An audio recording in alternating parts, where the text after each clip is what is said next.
Step onto the grounds of the Chapel of the Cross and you step back in time. The chapel is just about the same today as when it was consecrated by Mississippi's first Episcopal bishop in the summer of 1852.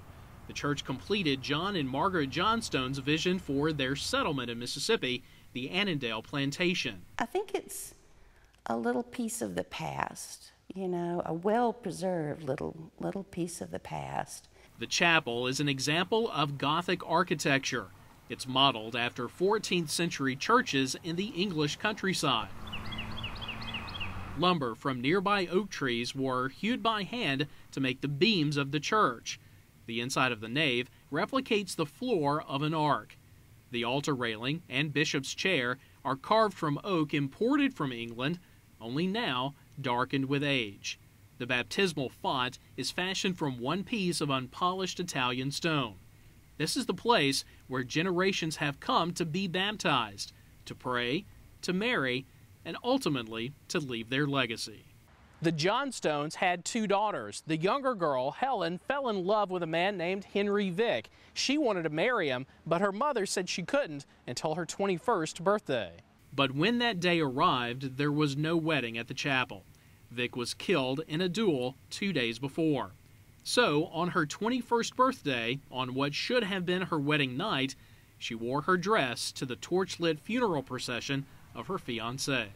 Legend has it that Helen sat right here to mourn him, at the foot of his grave, behind her family's church. I'll be buried here. Both of our daughters have been christened here. We were married here. It is a special, special place to us. Will Longwitz will also be buried behind the Chapel of the Cross. He's married to a descendant of one of the original families of this area, the Mann family.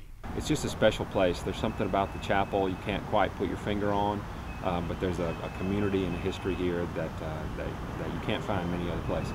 Some parishioners are relatively new to the church. Cheryl Welch, who sang in the choir this past Sunday, visited the chapel 20 years ago and decided to stay. We had been worshiping in a downtown city church, and it's just truly different to come out here, and there's something about nature and being here with God. Plus, this is a really old sacred place. A lot of people come here to just pray. You know, I'll see them walking around on the grounds or sitting on the benches. But they say that they sense the presence of God. There is a peace here. At the Chapel of the Cross, off of Mansdale Road in Madison County, I'm Ken South for Southbound.